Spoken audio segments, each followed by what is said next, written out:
एक बार की बात है। एक छोटे से गांव में अनाया नाम की एक महिला रहती थी।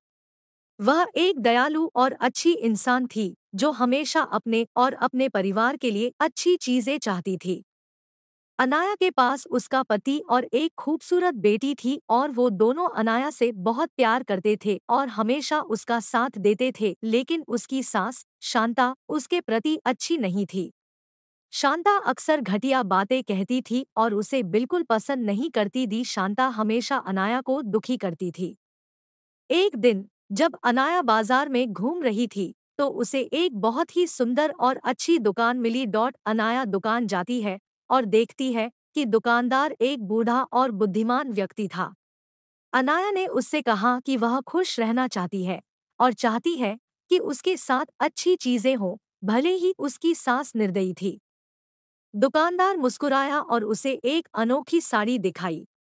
उन्होंने कहा कि यह जादुई साड़ी है और यह उसके जीवन में सौभाग्य और खुशियां लाएगा। अनाया ने जादुई साड़ी खरीदने का फैसला किया और तुरंत उसे पहन लिया। जब अनाया ने जादुई साड़ी पहनना शुरू किया तो चमत्कार हो गया और उसे महसूस होने लगा कि उसके अंदर एक अनोखी शक्ति आ गई है। और उसने उस बूढ़े दुकानदार को धन्यवाद कहा। उसकी सास अनाया के साथ बुरा बर्ताव करने की बजाय उसके साथ प्यार और सम्मान से पेश आने लगी और अनाया पहले से और भी सुंदर और बुद्धिमान हो गई थी। अनाया बहुत ही खुश थी क्योंकि उसकी सास उसकी सबसे बड़ी समर्थक और सबसे अच्छी दोस्त बन गई थी।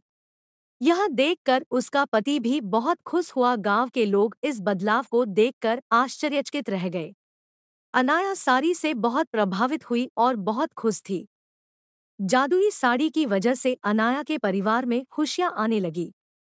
गांव बहुत अच्छी जगह बन गया और अनाया का पति सफल हो गया। उनका घर हमेशा प्यार से भरा रहता था और सभी का आपस में मिलजोल रहता था। अनाया की बेटी एक प्यारे और देखभाल करने वाले घर में बड़ी हुई और वह बहुत खुश थी। जादुई साड़ी की कहानी दूर दूर तक फैल गई और लोगों को दया और क्षमा का महत्व सिखाया। अनाया बहादुरी का प्रतीक बन गई और उसने सभी को दिखाया कि दयालु होने से बड़ा बदलाव आ सकता है, चाहे चीजें कितनी भी कठिन क्यों न लगे। और इस तरह जादुई साड़ी के साथ मिलने वाली अच्छी चीजों का आनंद लेते हुए गांव हमेशा खुशहाल रहने लगा। साड़ी ने न केवल अनाया की जिंदगी बदली, बल्कि एक महत्वपूर्ण सबक भी सिखाया कि प्यार और क्षमा मुश्किल समय में भी खुशी और चमत्कार ला सकती है। दूसरों के प्रति दयालु होने से हम उनके और हमारे जीवन में भी खुशियां ला सकते हैं।